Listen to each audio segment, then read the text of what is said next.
Donc voilà, donc on démarre. Donc après, donc, ceux qui nous rejoindront par la suite, euh, pour l'instant je démarre. On en était à Daf Yud Dalet, Amud Aleph, deuxième grande ligne, Vetou Leika. Donc on avait dit dans la Gemara, préalablement, on avait dit qu'il y avait eu 48 prophètes dans tout le Ham Israël. Et sur ça, la Gemara s'étonne du nombre si faible de prophètes, alors qu'on sait qu'il y a un enseignement qui nous dit qu'il y en avait beaucoup plus. Vetou Leika, il n'y avait que ça. Hein. Pourtant, nous dit la Gemara,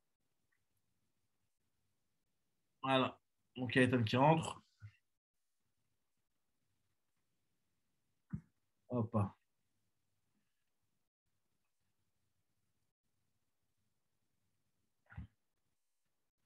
Shavuatov, Ethan. Voilà, pour l'instant, on est en Chavruta pour l'instant. J'étais en solo, maintenant on est en Chavruta. Mais Allez, je viens de commencer les premiers mots, donc ça va, je reprends. allez, top. En plus ça nous manque, les Chavruta et les Tosfot et tout ça. Ah, Cette semaine, tu nous as boudé, on dirait un petit peu. quoi? Qu'est-ce que t'as dit? Non, j'ai dit Quoi?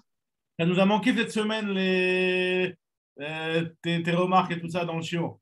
T'en as fait moins? Ouais, ouais, là, ça y est, là, à partir de dimanche, là, je réattaque, là, sérieusement, là. Mais Ça y est, j'ai plus rien à faire. En tout cas, voilà, donc Bezrat Hashem, on en est à Daf Yud Dalet Amud Aleph. On en est à la deuxième grande ligne. Deuxième grande ligne, dernier mot, Vetou Leika. La Braïta, elle avait dit juste avant, hein, elle avait dit que dans le Ham Israël, il y avait eu 48 prophètes. Et la Gemara, elle s'étonne, comment ça fait que tu me dis qu'il y en avait si peu, Vetou Leika, et il n'y en a pas d'autres que 48. Pourtant, il y a marqué dans un pasouk, dans Shmuel, au début du Shiva Shmuel, le premier pasouk de Shmuel, qui nous dit comme ça, il y avait un homme, en parlant de Elkana, qui vient de Ramataim Tsofim. La Gemara, elle te dit qu'en fait, Elkana, c'était Echad Mimataim Tsofim, un des 200 prophètes. Voilà, Joseph. 200. Donc, il y en avait 200, il n'y en avait pas que 48. Chez Nabou, la Israël, qui ont prophétisé pour le Ham Israël. Donc, ça veut dire que dans le peuple d'Israël, il y avait 200 prophètes. Shavuatov ou Mazal Tov. Shavuatov. Shavuatov, comment ça va? Baruch Hashem, très bien. Voilà, on vient de démarrer il y a quelques minutes. Même ça pas. Va? Voilà, Baruch Hashem, on vient de démarrer. On en est à Daf Yud Dalet Amud C'est tout là. Yud Dalet Amud Aleph, deuxième grande ligne. Deuxième grande ligne, là, tu vois vers le milieu du Hamoud. Vetou Leika. Okay. Vetou Leika. Chez moi, c'est le dernier mot de la page. Donc, voilà. Donc, elle s'étonne comment c'est que tu me dis dans la Braïta qu'il n'y avait que 48 prophètes, alors qu'il y a un passage qui parle de Elkana et qui dit que c'était un des 200 prophètes. Echad minaramataim tsofim, nous dit la Gemara fait Adracha. Echad mimataim tsofim. Tsofim, c'est ceux qui les visionnaires, c'est les prophètes en réalité. Nous dit la Gemara, donc il y en avait 200. Elle t'a raison. Mihava tuva havu. Il y en avait beaucoup, c'est vrai. Et les Tanya, comme c'est marqué, qu'il y en avait même plus que ça.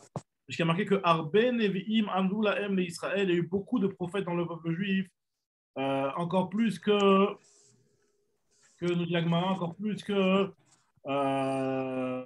Attendez, j'ai pas vu juste la ligne, Mechila. Voilà. Arbe Nevi'im Nitnabou Lahem le Israël, Yoter, Kiflaim, Keyotse Mitzrayim. Encore 2 fois plus que 600 000, c'est-à-dire 1 200 000 prophètes. C'est-à-dire qu'il y en a eu vraiment des millions de prophètes. Donc c'est vrai, tu as raison qu'il y en avait plus que 48. Alors c'est quoi? Ils ont quoi de particulier, ces 48 prophètes? Et la névoie, chez Utrecha la Dorot, Nirteva, chez Utrecha le Dorot, chez Utrecha lo Nirteva. Ce qui a été écrit, en fait, c'est juste une prophétie qui a été nécessaire et utile pour les générations à venir. Mais ces millions de prophètes qu'il y a eu, eux, ils n'ont pas eu une prophétie qui était utile pour le Ham Israël. C'est pour ça qu'on ne les a pas comptés. Là, quand on dit qu'il y en a eu 48, c'était 48 qui ont été utiles, qui ont eu une névoie qui était écrite dans l'équipe de la Kodesh et qui était utile pour l'âme Israël. Continue la Gemara, il nous rapporte d'autres pirouchim sur ce passouk de Shmuel. Rabbi Shmuel bar Nachman Yamar, Adam Abba Mishte Ramot. C'est un homme qui vient de 2 collines, puisque c'est de chez Tzofot Zou et Zou, qui se voient l'une à l'autre, puisqu'en fait, ils venaient d'un endroit qui s'appelait une de ces ramottes-là, qui était à proximité d'une autre colline. Donc apparemment, c'est pour nous situer géographiquement où se trouvait, d'où il provenait Elkana. Alors, je dis à Rabbi Chanin Amar, qu'en fait, ce Elkana, c'était quoi? C'est Adam, Habam, Ibn Adam, Shomdim, Berumo, Shel Olam. il était le descendant de personnes qui se tenaient dans des sphères élevées du monde. Alors, c'est quoi ces sphères élevées du monde? Maïninhu ou Bnei Korach. En fait, c'est les enfants de Korach qui, comme c'est marqué dans le passage, Dirtiv ou Bnei Korach lometu. Il y a marqué que les enfants de Korach ne sont pas morts. Ça veut dire quoi, ils ne sont pas morts? La Gemara explique, elle apporte une braïta avec Tana Mishum Rabben, où il y a Rav qui nous explique Makom Nitbatser Lahem Bageinam, ils ont un endroit spécial qui a été fait pour eux, plus élevé dans le Geinam pour eux, pour ne pas qu'ils tombent dans le Geinam. Ve'amdou Allah, ils tiennent là-bas, et donc c'est comme ça qu'ils ont été sauvés de la mort.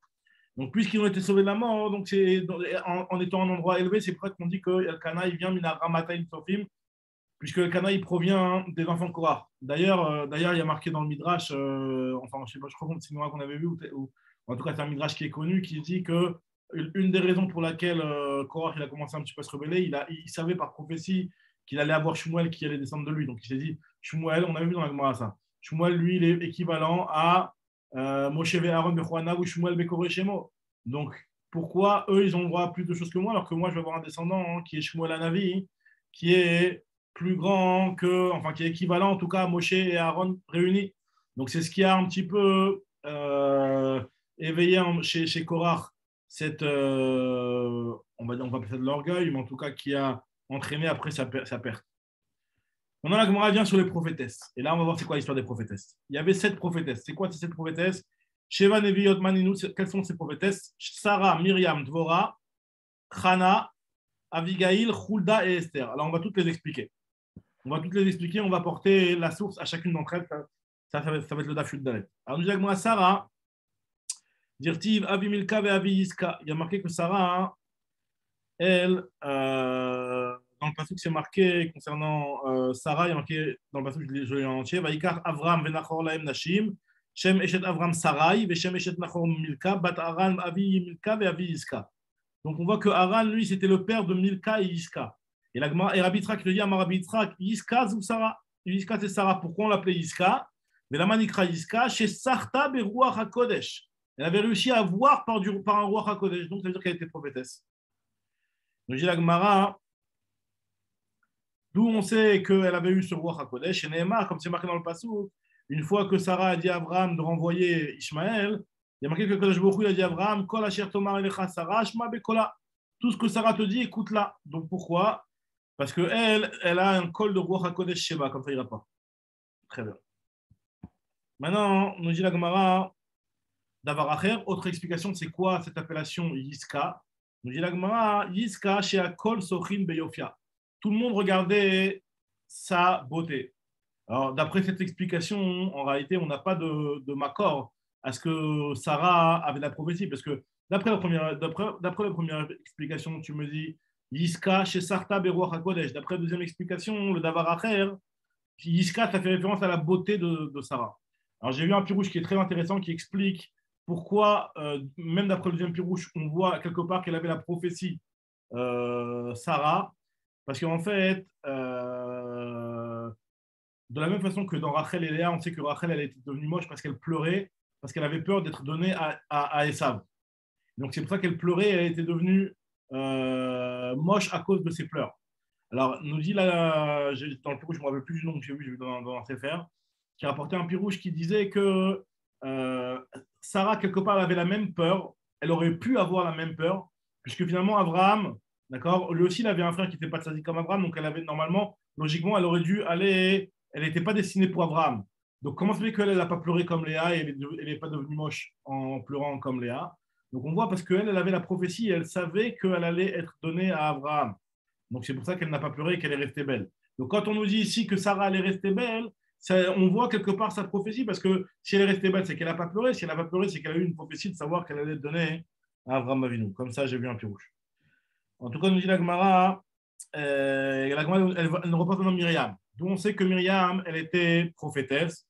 Nous dit la Gemara, c'est marqué dans le verset. Hop, là. Voilà. Nous dit la Gemara, c'est marqué dans le Passouk. Myriam. Dirti Vatikar Myriam Anevia. C'est marqué clairement dans le Passouk. Myriam, elle était une prophétesse. Quand elle a pris les petites tambourins et tout ça. La Gemara, elle te dit Achot Aaron, Vatikar Myriam, Achot Aaron. La Gemara, elle dit quoi? Achot Aaron, Velo Achot Moshe. C'était aussi la sœur de Moshe. אמר רב נחמן אמר רב שהייתה מתנבא כשהיא אחות אהרון ואומרת כשהיא אחות אהרון. Sa prophétie, elle était quand elle était seulement que la sœur de Aaron. C'est-à-dire que Moshe n'était pas encore né. C'est-à-dire que depuis son jeune âge, depuis son enfance, elle avait déjà ce don de prophétie. Et nous dit la Gemara, quelle est l'histoire? La fameuse histoire qui est connue. Elle disait Atida imishtelem ben shoshiat Israël. Ma mère va avoir un fils qui va délivrer le peuple juif. Ou Bécha, chez nous, dès que Moshe Rabbeinu il est né, Nitmala kolabayit kulora. La maison s'est entièrement rassemblée, remplie de lumière. Donc, c'est la paracha de Shavua. Amadaviya ben Ashaka al Rosha. Son père Amram s'est levé et lui l'a embrassé sur la tête. Amar là, il lui a dit Biti nit kaiman nevoater, voilà ta prophétie qui est en train de s'accomplir. Nous dit la Gemara avec Evan, chez Ishlichuhu l'ayor, dès qu'ils ont dû jeter Moshe dans le fleuve, alors là, avec Kevan chez Ishlichuhu l'ayor, Amadavia utfacha al Rosha. Son père, il lui a donné une petite claque sur la tête, il lui a dit Amar la Biti, Echan nevoater, elle est où ta prophétie alors? Si on va le jeter, il va se passer, qu'est-ce qui se passe? Et donc, c'est ce qui a marqué dans le passouk qu'on a lu ce matin, Baïnou dirtiv. Les Déa, donc la sœur se tenait au loin pour savoir quoi? La date maïe besof nevuata, afin de savoir qu'est-ce qui allait advenir de sa prophétie. Donc, c'est-à-dire que finalement, elle avait eu une prophétie, donc on voit la prophétie de Myriam même depuis son jeune âge. Continue la Gemara, et en fait, bon, l'histoire qui s'est passée, comme on sait que Moshe Rabbeinu a été sauvé par Batia, etc. Dvora, nous dit la Gemara, c'est quoi la prophétie de Dvora? Nous dit la Gemara, il est marqué dans le Sefer Shoftim, Dvora, donc la prophétesse, ou Dvora Isha Nevia, Eshet Lapidot. C'était une femme prophétesse, la femme de Lapidot. Alors, ça veut dire quoi, Eshet Lapidot? La Gemara, elle explique pourquoi elle, qui était la femme de Barak, pourquoi on l'appelait Lapidot. Nous dit la Gemara, Shaita Osaptilot la Migdash. Elle faisait des mèches pour le Bet Amigdash. Donc, c'est pour ça que pour le Bet Amigdash, enfin à l'époque, c'était le Mishkan Shiloh, il n'y avait pas encore le Bet Amigdash à ce moment-là. C'était le Mishkan Shiloh, et donc elle faisait des mèches pour la menorah. Maintenant, la Gemara continue, elle nous rapporte encore un autre pasuk sur Dvora, Vei Oshevet Tachat Tomer. Elle était assise sous le palmier. Nous dit la Gemara, Maïshena Tachat Tomer. Pourquoi elle se mettait particulièrement sous un palmier? Nous dit la Gemara, Marbi Shimon ben Avishlum, Mishum Yichud. Elle se mettait là-bas pour être préservée du Yichud, puisqu'en étant sous un arbre comme le palmier, qui était un arbre qui était élevé, si c'est un arbre qui était trop bas, donc elle était quelque part cachée par l'arbre. Mais le fait que le palmier, c'est un arbre qui est élevé, donc l'arbre qui est élevé, finalement, elle reste dévoilée même quand on venait la visiter. Et donc, il n'y avait pas de problème d'isolement. Continue Agmara nous a donné notre explication d'Avaracher. Tu sais pourquoi elle se mettait sous un palmier? Parce que le palmier, il avait une symbolique. Matamarze enlo elalevecha, de la même façon que ce palmier n'a qu'un seul cœur. Alors, on avait déjà expliqué ça une fois. Alors, ce tamar, lui, il n'a qu'un seul cœur. Ça veut dire qu'il a une sève qui va que dans son tronc. Et voilà, je vais qu'il rentrait. En fait, lui, il a de la sève qui ne va. La sève, elle ne va que dans son tronc. Et elle ne va pas dans les branches. Comme ça, ils expliquent les Mefarshim. Donc, c'est pour ça qu'on appelle qu'elle a un lev echad. Alors, pareil aussi, Af Israël chez Beotoador, pareil, le peuple juif qui était à l'époque de Dvora, Lo Hayalahem et là, lev echad, la vient chez Bachamim, ils étaient tous aussi avec une émouna unique envers le Dieu du ciel. Continue la Gemara, maintenant on explique Chana. On a expliqué Sarah, on a expliqué Myriam, on a expliqué Dvora. Maintenant la quatrième, c'est Chana. Il y a marqué Chana, donc la mère de Shmuel. Dirtiv, Batit Palel Chana, Batomar. Elle a prié Chana et elle a dit Alatz libi Bashem, Rama karni Bashem. Donc je vais élever ma corne vers Hachem. C'est quoi ma corne? Donc nous dit la Gemara, de là on déduit que Rama karni velo Rama pachi. Elle a dit que je vais élever ma corne et je ne vais pas élever ma fiole.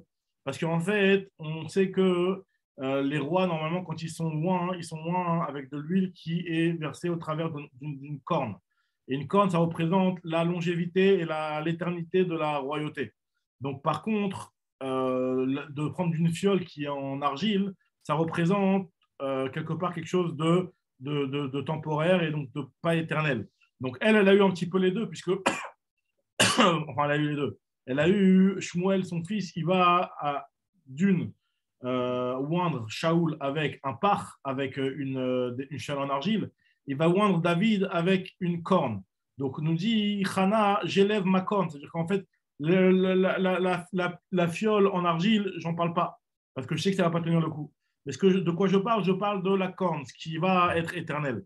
Ramakarni Rama Paki, nous dit Agmara, David Shlomo Nimshechu Bekeren. Donc, David et Shlomo qui ont été ouins avec la corne, eux, Nimshecha Malchutan, leur royauté ouais, a été éternelle. Tandis que Shaoul et Yehou, qui eux ont été ouins avec, au travers d'une par Shemen qui était en argile, alors Anim Shechou Bepar, l'Onim Shecha Malchutan, leur règne n'a pas été éternel. Continue Agma à expliquer encore des psukim de la tfila de Hana. En kadosh kashem ki en biltecha, marav Yuda bar Menashia, al tikre biltecha, et là, les valotecha. C'est-à-dire quoi? Il n'y a personne comme Hachem, qu'il n'y a personne comme toi, en biltecha, nous dit Agma, on fait la dracha, les valotecha, il n'y a personne qui peut te tuer. Ça veut dire quoi? Une personne normale, ses actions, quand il produit quelque chose, quelque part, ça va l'user à lui, ça va lui coûter de la fatigue, ça va lui coûter en usure, et donc après, il va être niftar mina olam. Tandis que Kadosh Baruch Hu, c'est lui qui est mevalet ma'asav. Lui, à l'inverse, c'est lui qui use sa création, et c'est pas lui qui est usé. C'est-à-dire que Kadosh Baruch Hu, il est éternel. Donc, dit la Gemara, la suite du passouk, il est marqué En Tsur Kelokenu, En Tsayar Kelokenu, dit la Gemara. On fait la dracha du mot Tsur, on dit le mot Tsayar. Tsayar, c'est un dessinateur. C'est quoi un dessinateur ou un sculpteur? En chez Adam Tsar Tsura al Gabe Kotel, quelqu'un qui veut sculpter une forme sur le mur. Et non, il ne peut pas lui donner de la vie, on me mettre à l'intérieur des entrailles, etc. Tandis qu'Akadosh Baruch Hu, il crée l'homme, et à l'intérieur, Akadosh Baruch Hu, Tsar Tsura Betor Tsura, il peut créer et former et sculpter quelque chose à l'intérieur de sa propre sculpture. Et il peut parce qu'en fait, il crée l'homme, et à l'intérieur de l'homme, il met les entrailles, les kravaïm ou bnemeaïm, et aussi il met Tilbaruach Unchama, kravaïm ou bnemeaïm, il met aussi une âme et des entrailles. Continue Agmara et elle nous dit, donc ça c'était pour Hana. On a vu Hana. Donc encore une fois, on a vu Sarah, on a vu Myriam, on a vu Dvorah et on a vu Hana. Maintenant, on va voir Abigail. Alors Abigail, c'était la femme de Naval. Alors c'est quoi l'histoire d'Abigail? L'Agmara nous raconte. Abigail, Dirti vient marquer dans Shmuel aussi, dans la fin de Shmuel Aleph cette fois-ci. Il y a marqué que David Ameler, il voulait, enfin David, il n'était pas encore vraiment Ameler à ce moment-là, mais il voulait tuer Naval. Naval, qu'est-ce qu'il lui avait fait Naval? Naval, il avait, la blague aussi marquée que David Ameler qui se trouvait dans le Midbar Paran, il a envoyé pour demander à Naval d'être nourri, de nourrir ses hommes. David Ameler, il était avec des hommes, il a demandé à Naval de nourrir ses hommes, et Naval, il lui a un petit peu, il lui a refusé, quoi. Il a refusé, clairement, il lui a dit, voilà, j'ai pas besoin de toi, je ne veux pas te donner à manger. Et il a même insulté David. Donc il a quelque part été Mored de Malchut. Il n'était pas encore roi David comme on va le voir tout de suite, mais en tout cas, il avait déjà été ouin. Il avait déjà été ouin, puisqu'on sait que David Améler, il a été ouin par Shmuel, alors que Shaoul était encore en place. Puisque, comme on avait expliqué dans la Gemara dans Tanit, Shaoul n'allait perdre son titre de roi qu'une fois que Shmuel allait mourir. Parce que Shmuel, il ne voulait pas voir la mort de Shaoul. Nous dit la Gemara, en tout cas, que Abigail, elle a dit comme ça. Elle était en train d'aller vers David pour essayer de lui demander d'avoir de la rachmanout et puis de ne pas tuer, de ne pas condamner son fils, son mari, je veux dire, son mari qui était Naval. Il y a marqué dans le passage Vayahi rochevet al chamor, vayoredet beseter ahar. Elle était sur un chamor et elle descendait dans l'obscurité de la montagne. C'était la nuit. Il y a marqué qu'il y avait David et Méler qui étaient là-bas et elle a rencontré David. Nous dit la Gemara fait la déduction beseter ahar dans les sentiers sinueux de la montagne. Alors nous dit la Gemara que ça veut dire beseter ahar minahar mi bayele. Nous veut dire qu'elle descendait de la montagne. C'est quoi beseter ahar? Qu'est-ce que tu viens m'apprendre quand tu me dis beseter ahar? Nous dit la Gemara maraba bar shmuel al iske dam abba minastarim. En fait, finalement, ce qu'elle était venue à Abigail, au départ, elle est venue poser une question à David Ameler sur le sang qui vient des parties cachées de la femme, donc le sang des règles, des menstruations de la femme. Et donc là, en fait, elle est venue montrer à David une tache de sang pour qu'il lui dise est-ce que c'était vraiment du sang qu'il a rendu Nida ou pas, comme on avait vu dans Brachot, que David Ameler, quelque part, il était fier de ne pas être comme les autres rois qui étaient dans l'opulence et dans l'orgueil, alors que lui, il avait les mains qui étaient salies par le sang des femmes Nida qui devaient dire Tahor et Tamé. Donc David Ameler, encore une fois, il était connu pour ça, pour être capable de discerner entre les différents types de rouge et de sang pour savoir si c'était du sang qui rendait tamé la femme ou pas. En tout cas, lorsque Abigail elle est venue montrer le sang à David Ameler, à David, pour l'instant, ce n'était pas encore Ameler, hein, Amar, là, il lui a dit, David, est-ce qu'on monte du sang la nuit? La nuit, on ne peut pas voir le sang. Pourquoi tu me montres la nuit? Amralo, elle lui a dit, Abigail à David, il lui a dit, pareil aussi, toi, alors comment tu veux condamner Naval par rapport à ce qui s'est passé la nuit? On ne condamne pas la nuit. Amar, là, il lui a répondu, David à Abigail, il lui a répondu, mais il a été Mored Bemalchut. Mored Bemalchut, on n'a pas besoin de le juger. C'est vrai qu'on n'a pas le droit de juger la nuit. Mais Mored Bemalchut, on n'a pas le droit de le juger. Mored Bemalchut, donc je tourne Yuda et Tamoudbet. Mored Bemalchut, il est Mored Bemalchut, Velo Tsarir les Midianais, on n'a pas besoin de le juger. Amralo, elle lui a répondu à Abigail à David, Adain Shaul Kayam, Velo Yata Tiv'acha Baolam. Shaul est vivant et toi, tu n'as pas encore été publié officiellement en tant que roi. Donc, tu n'es pas capable. Tu ne peux pas, hein, condamner et tu ne peux pas rendre quelqu'un chayav à cause de Mourad Ben Malkout vu que tu n'as pas encore été un roi. Donc, ils expliquent les Mefarshim que la discussion, quelque part, entre Abigail et David Ameler, c'était de savoir est-ce que ça suffisait pour qu'il y ait le statut de Mourad Ben Malkout d'avoir été oint ou alors il fallait être officiellement roi dans la pratique des faits. Il y a un iPhone qui rentrait. Shavuatov. Shavuatov, Simanto. Ah, le Ça voilà. va? Je pensais à toi. Baruch Haba De Rabat. de la Gola. Salut. Attention à toi. Hein. Ouais. Ouais. Voilà, on en est à Dafud Dalet Amoudbet. On est en train de parler de l'histoire de Abigail. Abigail, c'était la femme de Naval et elle était en train d'essayer de sauver son mari qui avait manqué de respect à David. Mais le truc, c'est que David n'était pas encore roi à ce moment-là. Donc, elle est venue voir David en lui montrant une tache de sang. Et c'était la nuit. David Amelech, il lui a dit, mais la nuit, on ne voit pas le sang. Alors, elle lui a dit, alors pareil, la nuit, tu ne peux pas condamner à mort. Il lui a dit, tu ne peux pas condamner mon mari à mort. Et David Amelech, il lui a dit, mais pas besoin de le condamner. C'est un Moed de Malchout. Hein? Ouais. Je dis quoi? Oui, juste, il était ouin. Tu lui as pas dit qu'il était ouin. Voilà, il était ouin, David Amelech déjà, mais il n'était pas encore officiellement roi, puisqu'il y avait encore Shaoul qui était là, ce que Abigail va lui dire. Mais David Amelech, il était déjà ouin, donc il lui a dit, il est Mored Bemalchout, son mari, j'ai pas besoin de le juger, même si c'est la nuit, je le condamne à mort tout de suite. Et elle lui a dit, Abigail, elle lui a dit, oui, mais tu n'es pas encore officiellement roi, il y a un Shaoul qui est encore vivant, pour l'instant, tu n'es pas encore officiellement roi. Donc j'étais en train d'expliquer qu'il y a certains qui expliquent que la discussion entre Abigail et David Amelech, c'était de savoir est-ce que pour être Mored Bemalchout, ça suffit de manquer de respect à quelqu'un qui a eu juste l'onction de Shemana Mishra. D'après Abigail, ce n'était pas suffisant, il fallait qu'il soit roi officiellement. Et d'après David Amelech, il pensait que c'était suffisant. Il y en a qui disent, et il y en a qui veulent expliquer que plus que ça encore. C'est qu'Abigail est en train de lui dire que vu que ton onction à toi, elle a été faite alors que Shaoul Amelech, il était encore roi, donc c'est ton onction Bichlal qui n'était pas valable. C'est pas qu'elle va prendre effet que quand tu seras officiellement roi, mais c'est Bichlal, elle n'a pas de valeur.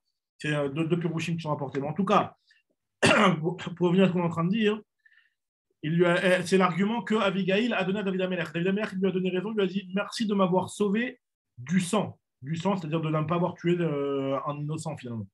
Il dit la Gemara, Amarla, il lui a dit, David, il a dit à Abigail, Baruch Tamir. Donc, on en est à Daf Yuddalet Amoudbet. On en est à Daf Yuddalet Amoudbet. En haut, à peu près à 2 lignes de la page, quoi, de troisième ligne du Hamoud. Nous dit l'Agmara, Amarla, il lui a dit, Baruch Tamir ou Bruchaat, Asher Kilitani Ayom Azeh Mibo Badam. Donc, je rajoute Ayom Azeh parce que c'est marqué dans le Pasuk. Donc, toi qui m'as épargné de venir et de venir dans du sang, finalement, dans du sang, dans l'innocent. Alors, la Gemara dit Damim, c'est machement au pluriel, pas de dam. Il n'a pas dit Asher Kilitani Mivo Bedam. Il a dit Damim au pluriel. Pourquoi au pluriel? C'est quoi les 2 sangs que David Amelech il a été sauvé? Alors, nous dit la Gemara, c'est qu'en fait, David Amelech, il voulait aussi aller avec Abigail, parce qu'Abigail aussi, elle était très belle, et il voulait aller avec elle. y a marqué que Tarte Mashma, et la Melamed chez Gilta et Shoka, en fait, elle a découvert son genou, elle a levé sa robe, et David Amelech, il a eu une attirance vers elle. Et nous dit la Gemara, Ve'alach le'ura shalosh parsot. David Amelech a pu marcher grâce à la lumière de son choc, de son, comment on appelle ça, de son genou qui a été découvert, de son pied qui a été découvert, de ses jambes qui ont été découvertes pendant 3 parsaot, donc un long temps. Toutefois, tout de suite, il s'étonne comment elle a pu, elle a pu avoir un manque de tsniout pareil. C'est pas possible de dire que Abigail, qui était une tzadéket, qui a eu un manque de tsniout pareil, de dévoiler de montrer ses jambes, et qui plus est pendant 3 parsaot, c'est-à-dire pendant longtemps.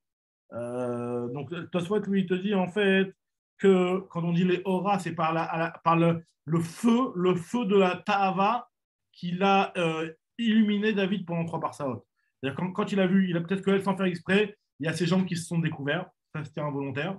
Mais en fait, après, ça a donné une ta'ava à David qui lui a donné un feu intérieur, qui lui a donné de l'énergie pendant 3 parsaot. Comme ça, il explique Tosfot.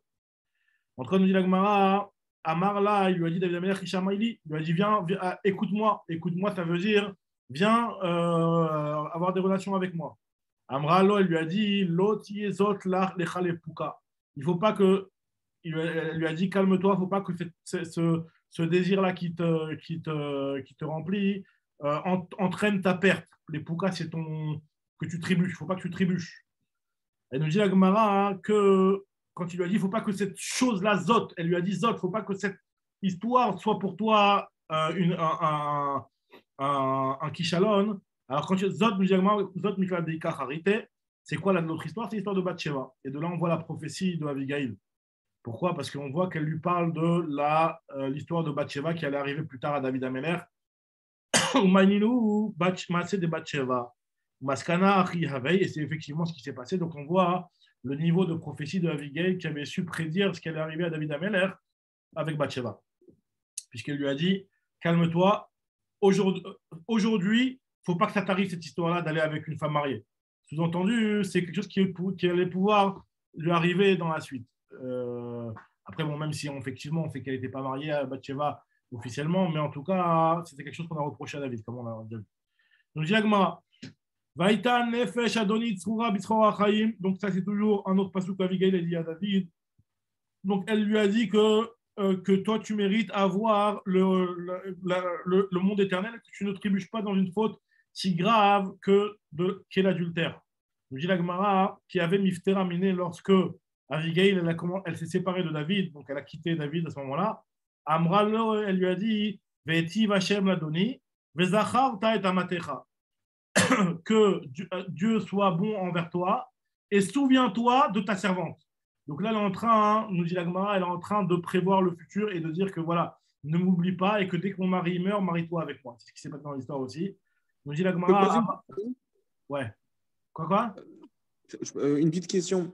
Ouais. Quand elle dit, normalement, c'est vrai que ça fait penser beaucoup à l'histoire de Yosef, au final, où là, par exemple, dans ce cas-là, elle est prophétesse, elle connaît l'avenir, et pourtant elle dit souviens-toi de moi. Un peu la faute qu'a fait Yosef en disant avec les 2 geôliers. Alors oui, mais maintenant là, ce n'est pas un problème de Mouna ou de Bitachon. Elle est juste en train de lui dire voilà, souviens-toi de moi, que tu m'as désiré, que tu m'as convoité, et que quelque part, tu me dois ça de te marier avec moi dès que je serai disponible. Quoi. Pour l'instant, je ne suis pas disponible. Pour l'instant, c'est une avera très grave, c'est de l'adultère. Mais souviens-toi de moi. Et la Gemara, elle reprend, et enfin, elle le dit, enfin, elle ne fait pas une critique sur la femme, mais elle nous dit que c'est une des caractéristiques de la femme de faire des calculs, même qui vont loin, quoi. Puisque tu vois bien qu'elle était mariée, elle n'avait rien du tout. Et pour l'instant, elle est en train de calculer. Vas-y, n'oublie pas que plus tard, on a un dossier à régler ensemble. Et que tu te maries avec moi, quoi. Amar Nerman, c'est ce que les gens disent, c'est Iteta, une femme. Donc c'est Bahade Shuta Pilcha. Elle, pendant qu'elle est en train de parler avec sa copine, elle peut en même temps tricoter. Ça veut dire qu'elle peut faire 2 choses à la fois. Donc elle est pour l'instant mariée avec Naval, mais elle prévoit quand même dans cette histoire-là qu'après la mort de son mari, qu'elle se marie avec David. Il y a qui disent chez Phil Vazil Bar Avza, le Avaz, donc le loi il regarde par terre, mais par contre, il a quand même les yeux qui voient au loin. Il a beau regarder vers le sol, mais il a les yeux qui voient au loin. Mais fait ses yeux, il voit vers le haut, même si en fait, finalement, il donne l'impression d'avoir le regard qui tourne vers le bas. Ça, c'est l'histoire de Abigail. Donc là, maintenant, il nous reste à savoir la 6e prophétesse qui est Hulda. Et après, on arrivera à Esther. Hulda, qui était prophétesse, nous dit Agmara, c'est marqué concernant Hulda. Hulda, c'est la fameuse prophétesse qui avait été. C'est marqué dans le Sefer Melachim qu'à un moment de l'histoire, ils ont trouvé un Sefer Torah qui était ouvert à la parashat Tochecha. Donc, c'est à l'époque du roi Yoshiyahu Ben Amon. Il y a marqué Ben Amot, et il y a marqué que à ce moment-là, ils ont voulu demander à un prophète qu'est-ce que ça voulait dire. Ils ont emmené à Hulda, donc Hulda qui était la prophétesse. Donc Agma va tout de suite nous demander pourquoi on n'a pas été vers un autre prophète. Agma tout de suite elle va expliquer. En tout cas, il y a marqué dans le passage, nous dit Agma, Vayelech Chilkiyahu HaKohen ve'Achikam. Donc Chilkiyahu HaKohen, c'était celui qui avait trouvé le Sefer Torah chez Katav Moshe, qui était ouvert à la paracha de la Tochecha. Il voulait comprendre qu'est-ce que ça voulait dire, qu'est-ce que ça signifiait. Et donc Hulda, il leur a dit c'est catastrophe. Dans quelques années, la destruction du Beth Amikdash. C'est ce qui s'est passé au final. Il y a marqué Shafan, Asia, ils sont partis vers Hulda Nevia. Alors la Gemara s'étonne, elle te dit Bimkom de Kairmia. Et Chimena Biahi, comment elle peut être prophétesse alors qu'il y avait Yermia qui était à ce moment-là, qui était là. Comment elle peut être prophétesse? Ama, Amre, Berav, Mishemede Rav, ils ont dit, les élèves de la Yeshiva de Rav au nom de Rav, Hulda, Krovat, Yermia Aita. C'était une proche de la famille de Yermia. Donc Yermia, il n'avait pas de rancune Sistel qui lui prenait la place, il lui en voulait pas du tout. Donc là, avec Makpida, là, il n'était pas du tout Makpida si elle était Nevia à sa place. Mais Jagmal, c'est un, mais Yoshiyahu, le roi, Yoshiyahu, comment lui, il a pu Echish avec Yermia ou Mishadar les Gaba. Ok, Yermia ne va pas lui en vouloir.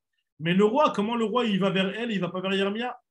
Nous dit la Gemara, Amre de Rabbi Shila, Mi Peneche Anashim Rachmaniot Hen. Les femmes, elles ont plus de Rachmanout. Donc, on voulait quelqu'un qui ait de la Rachmanout. On voit quelque chose qui a l'air, à première vue, catastrophique, de voir un Sefer Torah qui était perdu depuis des années, qui a été retrouvé, ouvert à la paracha, une paracha qui est de malédiction. Donc, on veut comprendre qu'est-ce que ça signifie. On voulait quelqu'un qui ait de la Rachmanout.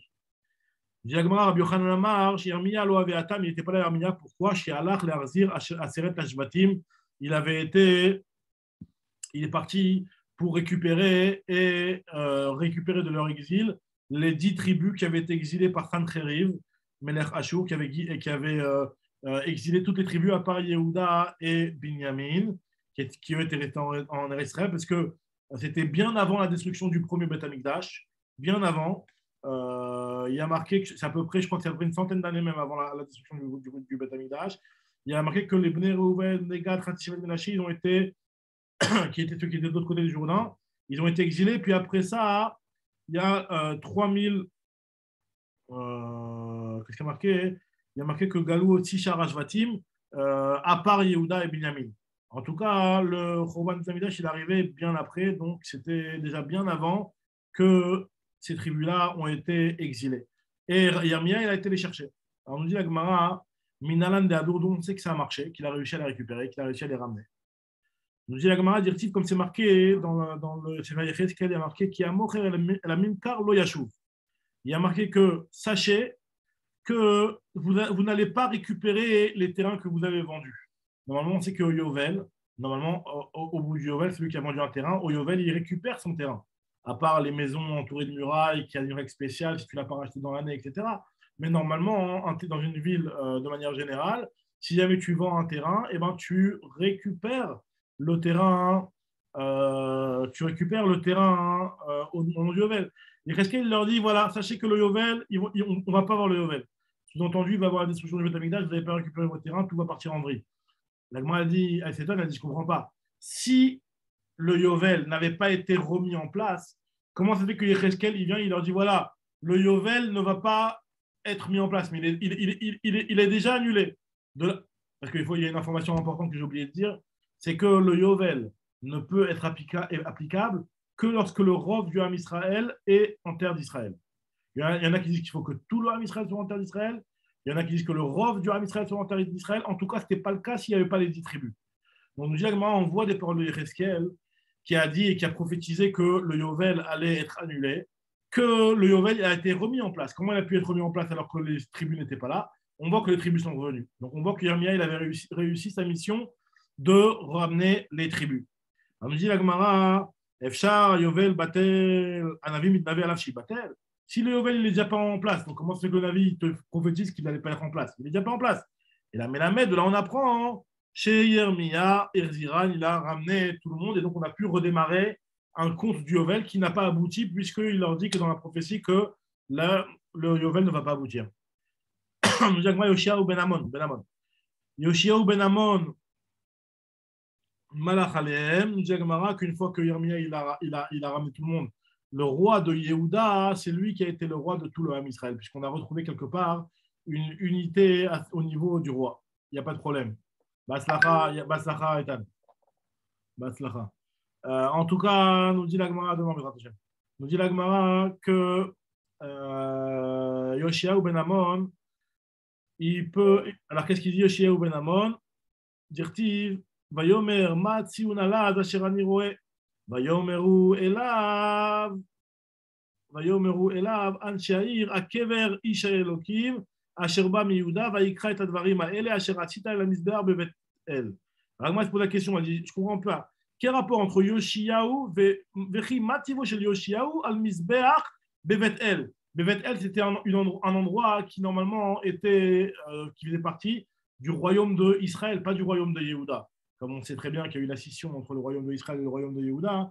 Donc nous dit la Gemara, donc a priori, qu'est-ce que Yoshiaou Ben Amon faisait dans la partie des adversaires, quoi, dans la partie de Malché Israël? Donc on voit que Yoshiaou Ben Amon, c'est lui qui a pris la royauté sur tout le monde à ce moment-là. Donc nous dit la Gemara, et là, Melamed, chez Yoshiaou, Malach Alen, on apprend que Yoshiaou, c'est lui qui est devenu roi. Continue la Gemara, elle nous dit Rav Nachman, Amar Meachaj, on apprend d'ici. Gam Yehuda, Shad Katsir Lecha, Lach. Donc, Beshuvi, Shevut Ami. Aussi, Yehuda, il a repris une grande royauté. Ça veut dire qu'en fait, Oshia, il est en train de nous dire ici que le roi de Yehuda, il va redevenir Melech, surtout dans Israël. Parce qu'en fait, Shad Katsir Lach, c'est qu'il va avoir un royaume plus grand. Voilà, ça c'était pour la parenthèse concernant l'histoire de Hulda. Maintenant, elle nous dit Esther. D'où on sait que Esther c'est une prophétesse. Donc on répète c'est quoi les prophétesses. Il y avait Sarah, il y avait Myriam, il y avait, c'est qui que je n'oublie pas, Dvorah, il y avait Hana, il y avait Hulda, j'en ai oublié une au passage, il y avait Abigail, et il y a maintenant Esther. Nous dit la Gemara, Esther, c'est une prophétesse dont on sait dire Tiv, Vayi Bayom Ashlishi, Vatilbash Esther Malchut. Esther est devenue le troisième jour, donc après qu'il y a eu l'extermination des Juifs qui a été décrétée, elle a mis une tenue royale. Alors, le Gemara, ce n'est pas une tenue royale, en fait, elle a eu une prophétie. Bek de Malchut, on aurait dû dire des vêtements royaux. Et la Lavshta, Ruach HaKodesh, elle a eu du Ruach HaKodesh. Comme c'est marqué, le pasuk Vatilbash, qui dit Acha Vatilbash, Urtivatam est marqué dans Divrayamim, Veruach Lavsha et Amasai. Il y a marqué là-bas qu'Amasai, il a eu un Ruach HaKodesh, et donc on dit aussi l'expression c'est vêtu de Ruach HaKodesh. Donc on voit que le terme de Lovesh, il fait référence à ça. Continue Agma, et elle nous dit que Amar Rav Nachman, Lo Yae Yehurta Lenaché. C'est pas bien pour une femme d'avoir un rôle important. Alors ça, c'est Chéri était là, il nous aurait dit ce qu'il en pense. En tout cas, c'est pas bien pour une femme d'avoir un rôle trop important. Pourquoi? Parce qu'on voit que deux femmes, elles étaient au summum au maximum de ce qu'on peut espérer comme rôle dans le Ham Israël, et elles ont eu quelque part un comportement qui n'était pas approprié. Pourquoi? Puisque Tartena Shel Yaharan Avian, elles étaient très importantes, puisqu'elles étaient des prophétesses.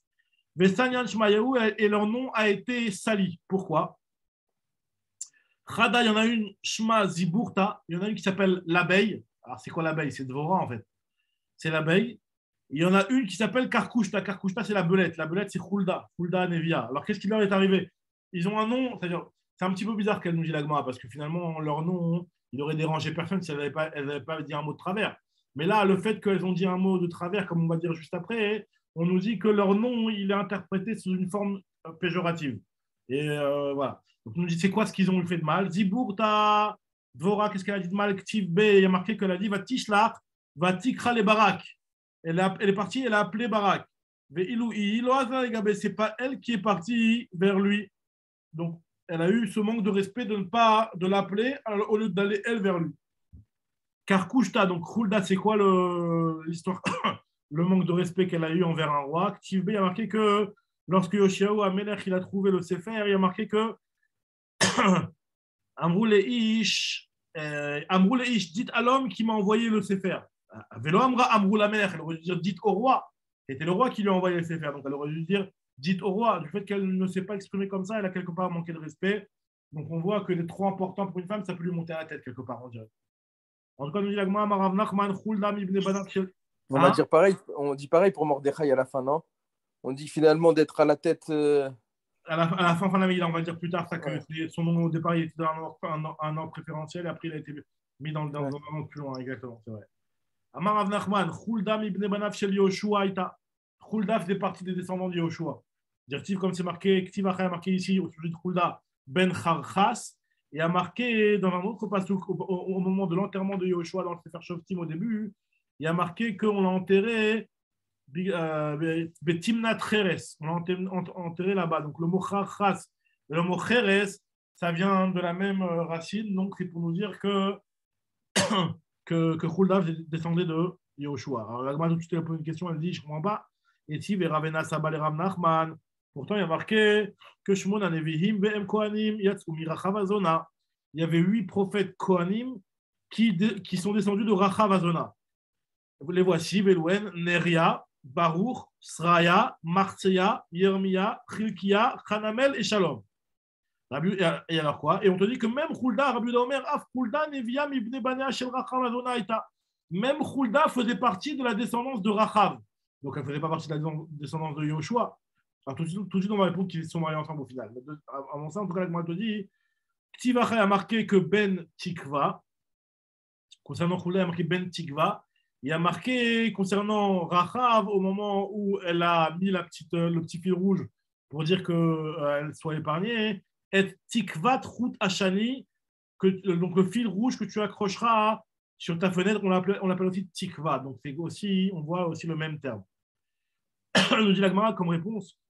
Marley lui a répondu, Rav Nachman lui a répondu à Ena Saba, lui a dit Ena Saba, en le partant de Rav Ena qui était plus âgé que lui. L'Amrela, il y en a qui disent qu'il l'avait appelé comme ça, Patia Uchma, l'ustensile noir. Alors, ce n'est pas quelque chose de péjoratif hein, quand il lui dit ça.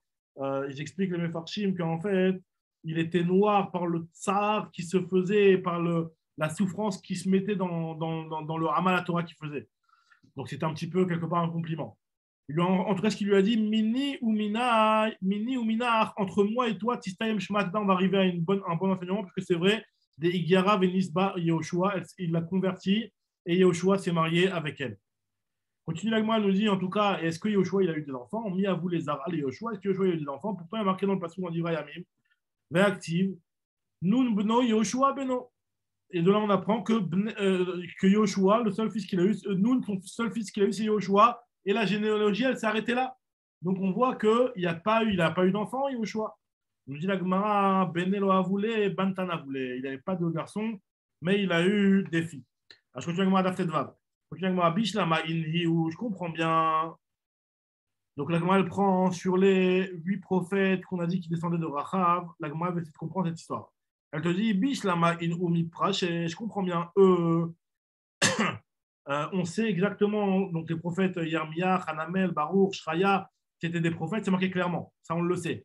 Et là, Avatai ou Menalan, d'où tu sais que leurs pères étaient des prophètes. Parce que tu me dis Chilkiyahu, qui était le père de Yermia, Yermiahu ben Chilkiyahu, comme on l'a lu dans la Haftara de ce matin. Yermiahu ben Chilkiyahu. Chilkiyahu, tu me dis qu'il était prophète, d'où je sais qu'il était prophète Chilkiyahu. Pareil aussi, tu me dis Hanamel, tu me dis Shalom. Shalom, c'est le père de Hanamel. Alors, Hanamel, je sais que c'était un prophète, mais Shalom, d'où je sais. Pareil aussi pour Neria, qui était le père de Baruch, Baruch ben Neria. Donc, d'où je sais que Neria, il était prophète aussi. Et Martia, qui était le père de Sraya aussi, je veux savoir d'où tu me dis qu'il était prophète. Donc, je sais pour les fils, mais je ne sais pas pour les pères. Donc, je dis la Gemara, Keder Oula. En fait, c'est l'enseignement de Oula qui nous a appris ça, parce que Oula, il a dit Damar Oula, Kol Makom, Sheshmo, Veshem Aviv ben Neviut, Beyadoua Shu Navi ben Navi. De partout, quand on va te parler d'un prophète, on va te dire le nom du père et le nom du fils. Alors là, dans ce cas-là, ça veut dire que son père aussi il était prophète. C'est ce que nous dit la Gemara. Shmo velo Shem Aviv. Et si on ne te dit pas le nom de son père, Beyadoua Shu Navi velo ben Navi, c'est un prophète, mais qui n'était pas un fils de prophète. Shmo Veshem Hiro Mefourash. Si jamais il y a le nom de sa ville qui est explicité dans le passage, Beyadoua Shu Navi, que lui il a été Navi dans cette ville-là. Donc, dit la Gemara, Shmo, Shamiro, Beadoua, Shiou, Birushalayim, ça veut dire que lui, en fait, finalement, un prophète sur lequel on ne te dit pas d'où il vient, c'est que finalement, il est né à Yerushalayim. Nous dit la Gemara continue à te dire, Bematni Tatana. Donc, comme nous a parlé des paroles de Oula, elle nous rapporte aussi concernant un sujet qui ressemble, qui a marqué ici dans une braïta, Kol Shema Asav ou Maasavota pour Tumim, de partout où on te parle dans la Torah, et on te parle d'une personne et de ses pères, on ne sait pas exactement ce qu'ils ont fait, s'ils ont fait du bien ou pas. Il y a un d'entre eux, que ce soit le père ou le fils, sur lequel on te dit que son comportement il était digne de louange. Kegon, par exemple, c'est marqué concernant Dvar Hashem dans Tzfania, au début de Tzfania, il y a marqué Dvar Hashem Aya el Tzfania ben Kushi ben Gedalia.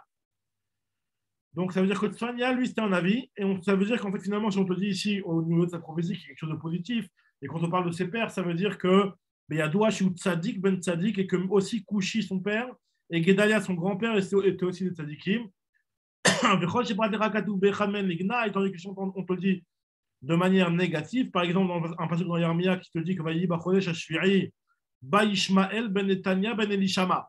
Alors, Ishmael ben Netanya ben Elishama, c'était celui qui a tué Gedalia ben Achikam. Gedalia ben Achikam, comme on sait, c'est celui qu'au moment où les Israéliens ont été exilés par Nebuchadnezzar, avant la destruction du Beth Amikdash, il y a marqué que Nebuchadnezzar, les Juifs qui étaient restés à Yerushalayim, il avait mis Gedalia ben Achikam qui était lui qui devait surveiller, qui devait gérer tout le monde.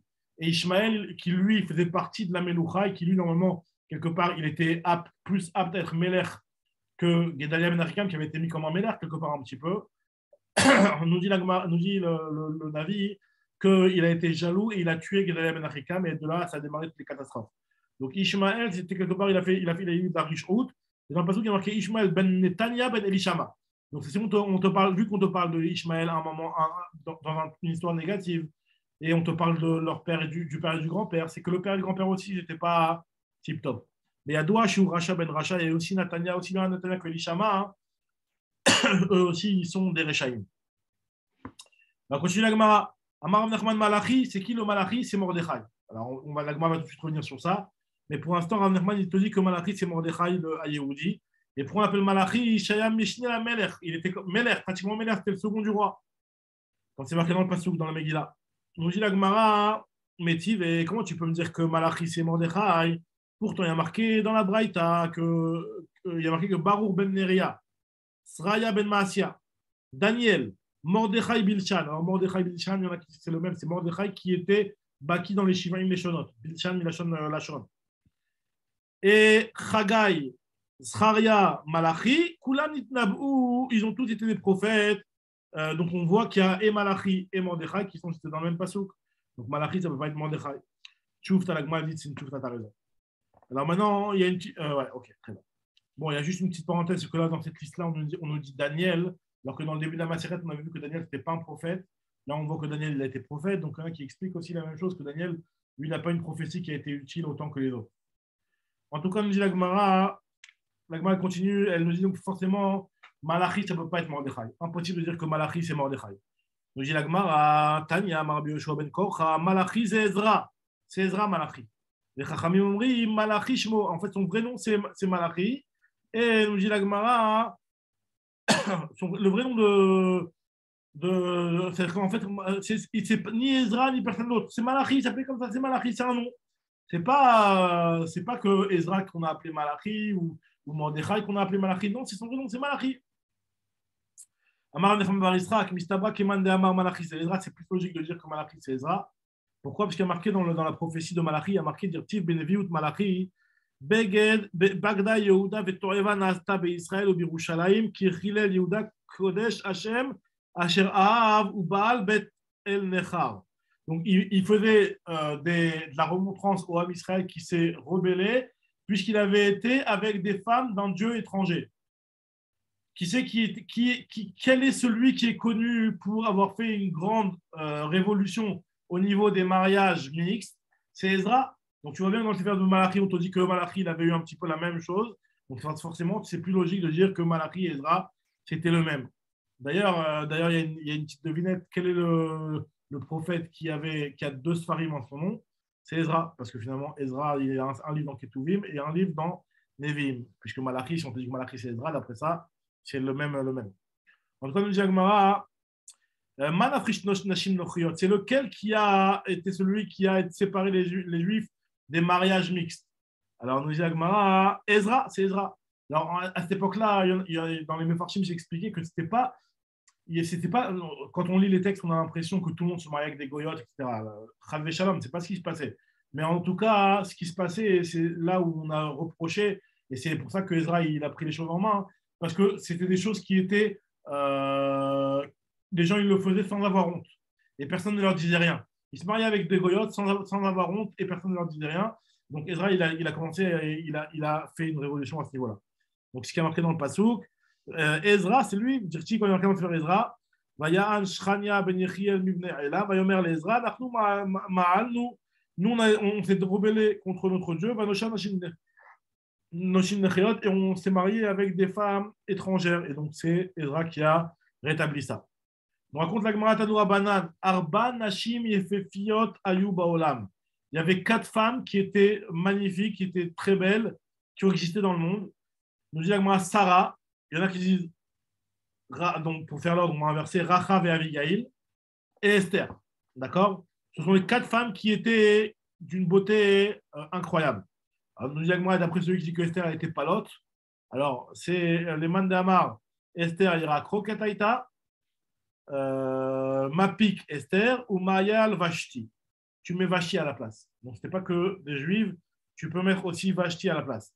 D'ailleurs, toi, tu poses la question, pourtant, il y avait Chava. Chava, il y a marqué que ça n'existait pas, il y a marqué que la beauté de Sarah, c'était comme, c'était rien par rapport à la beauté de Chava. Alors, nous dit la Gemara qu'on ne parle ici que ceux qui sont nés d'un père et d'une mère. Alors que Chava, elle a été créée directement par Akadosh Baruch Hu. Donc, c'est pour ça qu'on ne te parle pas d'elle. Nous dit la Gemara Tanoura Banan. Rachav, donc ça on a vu cette Gemara dans Ta'anit. Rachav Bishma Zinta. Non, c'est enfin la suite, on va voir. Rachav Bishma Zinta. Celui qui parlait d'elle, il était attiré par le znout, parce qu'elle évoquait cette chose-là. Yael Bekola Yael, on l'entendait et on était attiré. Abigail, Besrirata, on se souvenait d'elle, on était attiré. Michal Batchaoul, c'était en la voyant. Bereiyata. Amar Abitra, Kola Omer Rachav, Rachav, Miyadnikre, tout celui qui disait Rachav 2 fois, il lui arrivait une Toum'a de Keri. Amar le Rav Nachman, il lui a dit Rav Nachman à Rabitra qui lui a dit Ana min Rachav, Rachav, lo irpatli. Voilà, moi j'ai dit ça, mais il m'est rien arrivé. Il dit la Gemara, il lui a répondu Amar le Kikamina Beyada ou Makira, seulement quand tu la connais, comme on a vu dans Masot Tanit. Continue la Gemara, maintenant la Gemara reprend les passages de la Megillah. On va continuer un petit peu et puis après on va s'arrêter. C'est rapide. Alors, nous dit la Gemara, Mordechai Yada et Kol Asher Naasa. Mordechai savait tout ce qui s'était passé. Il a marqué qu'il a commencé à Vaizak, Zaka, Gedola, Omara. Il a commencé à prier, etc. Nous dit la Gemara, Mai Amar. Qu'est-ce qu'il a dit Mordechai lorsqu'il a crié? Rav Amar, Greva, Aman et Achashverosh. Aman s'est élevé au-dessus de Achashverosh. Ça veut dire que la riche haute de Aman est plus haute que la riche haute de Achashverosh. Pourquoi? Parce que Aman, lui, il a voulu carrément anéantir, alors que Achashverosh, non, il n'avait pas fait ça. Shmuel Amar, Shmuel lui a dit que la tzaka de Mordechai, c'était quoi? Gava Malka Ilaam et Malka Tata. Le Dieu des cieux, enfin, en parlant d'Akadosh Baruch Hu, il s'est élevé au-dessus du Dieu sur terre. Alors, nous dit la Gemara, en fait, c'est un lachon de Sagénéor. Ce qu'il voulait crier surtout, c'était de dire l'inverse. C'est que Kaviachol, comme si que le décret de Aman avait réussi à être supérieur Shalom, à la volonté divine. Et donc, c'est dans ce sens-là que Mordechai a prié. On nous dit la Gemara, Batitral Chala Malka, il y a marqué dans la chute du Passouk, que lorsque Esther elle a entendu Mordechai qui a pleuré, qui a commencé à hurler et à faire des slichot, etc., il y a marqué qu'elle a eu très peur. Ça veut dire quoi Batitral Chal? Nous dit la Gemara, Marav, chez Pir Sanida, elle est devenue Nida à cause de la peur. Rabbi Yirmiya Amar, chez Utsrechal Nikvea. On sait que Rabbi Yirmiyah, il te dit qu'elle a commencé à avoir des grands besoins à cause de la peur. Elle a commencé à avoir des grands besoins. Et il y avait la mère tunisienne qui lui dit bouge-toi le nez quand tu vas aux toilettes. Tu connais ça, quand tu as peur, on te dit bouge-toi le nez pour ne pas avoir la jaunisse. Bref. En tout cas, elle a eu très peur et à cause de ça, elle a eu envie d'aller aux toilettes. Nous dit la Gemara, Vatikra Esther le Hatar, sur le Passouk, Vatikra Esther le Hatar, Esther a appelé Hatar. C'est qui ce Hatar? Amara, Hatar et Daniel.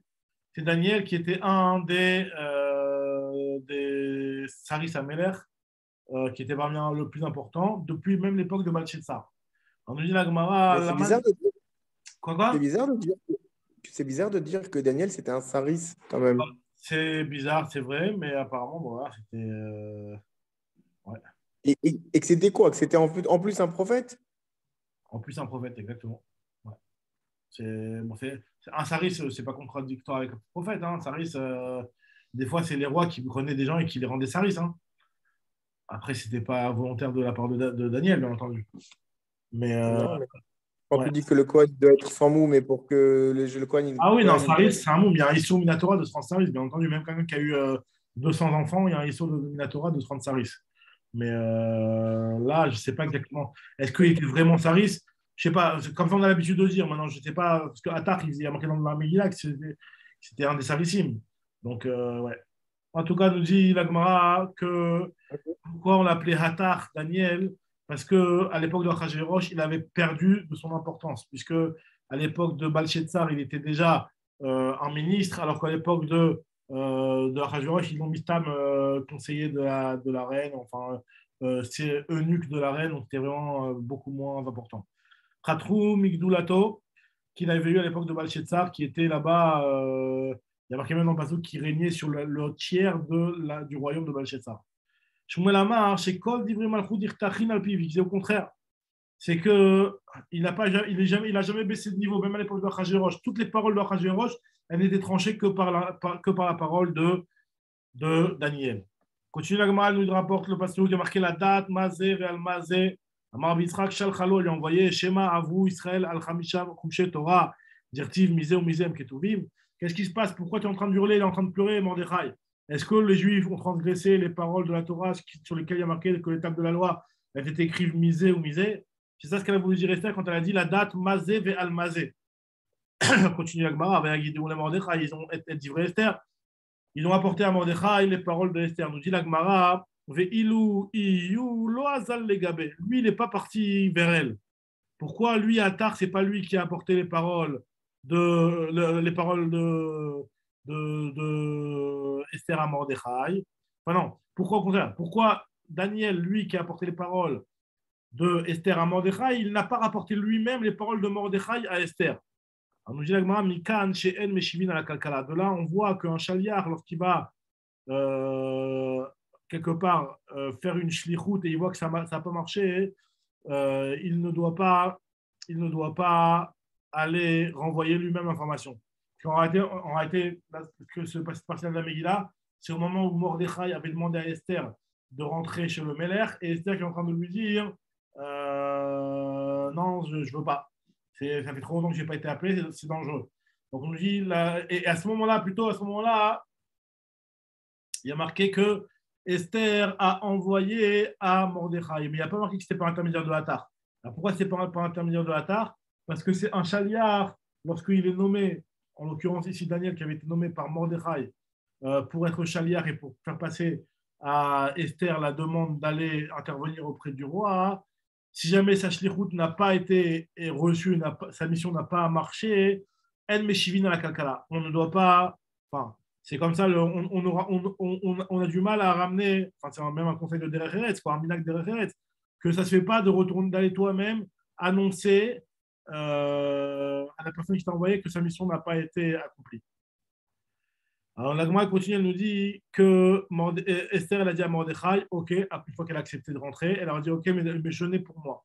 L'air Kenos et Kola Yehudim va rassembler tout le monde et jeûner pour moi. Vous avez remarqué, l'air Kenos et Kola Yehudim, on dit Mtsaïm Beshushan, Vetsumu alay, et jeûner pour moi. Alors, on dit la Gemara, Marabi Abba, Shelo Kadat, ne jeûnez pas, c'est quoi? Il y a marqué dans le. J'ai fait un mot. Ad Asherlo Kadat. Ça veut dire qu'est-ce qu'elle a voulu dire? Que je vais aller vers le roi, une chose qui n'est pas selon la loi, qui n'est pas selon la religion. Qu'est-ce qu'elle a voulu lui dire par là? C'est que jusqu'à maintenant, Esther, elle était honnête. Donc Esther, on avait dit qu'elle était aussi la femme de Mordechai. Donc elle n'était pas interdite à Mordechai du fait qu'elle était jusqu'à maintenant un cas de force majeure. Mais là, si tu me demandes, moi, d'aller de moi-même vers Achashverosh, donc je ne serai plus honnête maintenant. Donc ça va être pas selon la loi, la religion. Chez Bechol, Yom Vayom, Adarshav, Beones, Bearshav, Beratson. Et maintenant, ce sera volontairement. Et sur ça, il est caché Avadti. Et maintenant, quand je vais être perdu, je peux être perdu. Keshem, chez Avadti, Mibet, Abba. De la même façon que j'ai été perdu par mes parents, puisqu'on sait qu'elle était orpheline. Car Ovad Mimcha, je vais aussi te perdre à toi, puisque maintenant, je vais aller volontairement chez Achashverosh. Et quelque part, je vais devenir interdite envers toi. Donc là, nous dit, toutefois, tu poses la question, il dit, je ne comprends pas. Pourquoi Achashverosh, pourquoi Mordechai, il n'a pas tout simplement donné le guet à Esther? Comme ça, elle n'allait pas faire de Havera, Esther. Là, elle va être honnête. Pourquoi rentrer dans ce problème-là? Qui lui donne le guet? Alors, nous dit le Tosfot qu'à partir du moment où, pour donner le guet, il faut qu'il y ait des témoins. Et comme c'était quelque chose de complètement secret, que Esther était mariée avec Mordechai, donc c'est pour ça que il n'a pas voulu donner les guettes pour ne pas rentrer dans des dangers. Alors, continue la Gemara. Vayavor, Mordechai, il est passé. Il y a marqué Vayavor Mordechai. Et il a fait tout ce que lui a ordonné Esther, donc commence à jeûner. Amar Rav, chez Evir, Yom Rishon Shel Pessah Betanit. Il a fait que le premier jour de Pessah était un Tanit. Parce qu'en fait, qu'est-ce qui s'est passé? L'histoire, tout ça s'est passé à ce moment-là. Puisque finalement, comme ce que Rashi rapporte, c'est que Yud Gimel Benissan, c'est à ce moment-là que les lettres ont été écrites. Il y a marqué que donc c'est à ce moment-là que le 14, le 15 et le 16, c'était les jours de Ta'aniot. Et le 16, c'est à ce moment-là que Haman il a été pendu le soir. Donc l'histoire, elle s'est passée très rapidement. Ce moment-là de l'histoire, il s'est passé très rapidement. En tout cas, le jour de Pessah, c'était un jour de jeûne. Nous dit la Gemara, quand il y a marqué Vayavar Mordechai, c'est pas qu'il a transgressé d'avoir fait le jour de Pessah en tant que jeune, mais c'est qu'il avait passé la rivière pour aller chercher et aller demander à tout le monde de jeûner. Et à ce moment-là, Esther s'est habillée de Malchut. Nous dit la Gemara, Big de Malchut, ce qu'on avait vu plus haut, c'est que normalement, on aurait dû dire qu'elle s'est habillée de Big de Malchut. C'est marrant que la Gemara, elle veut dire que c'est. Tu m'entends? C'est quoi? Ouais, je t'entends, ouais. C'est marrant que la Gemara, elle veut dire que. Allô? Ouais, je t'entends, Yohan. Tu m'as dit quoi? Je t'entends. Ça a bloqué. Tu es de loin, là. Tu m'as dit quoi? C'est marrant que la Gemara, elle demande quoi? Bon. Moi, vous m'entendez? Tu m'entends, Joseph, toi? Bon, ok, j'espère que ça n'a pas bloqué chez moi. En tout cas, je continue. Ce que la Gemara nous dit. Amar Bialadar, Amar Biuchanina. Melamed, chez les vaches Tarouach, à Kodesh, on apprend qu'elle a été. Tu m'entends, Yohan? Ouais, c'est bon? Ça avait coupé. Non, Ah, j'ai dit. Tu avais dit quoi, Yohan? Non, j'ai posé la question. J'ai dit, c'est marrant que la Gemara, elle met en avant le jeûne à Yom Tov, alors qu'il y a la mitzvah du Korban Bessar ou au moins la matzah, quoi. La Chilat Matzah, carrément.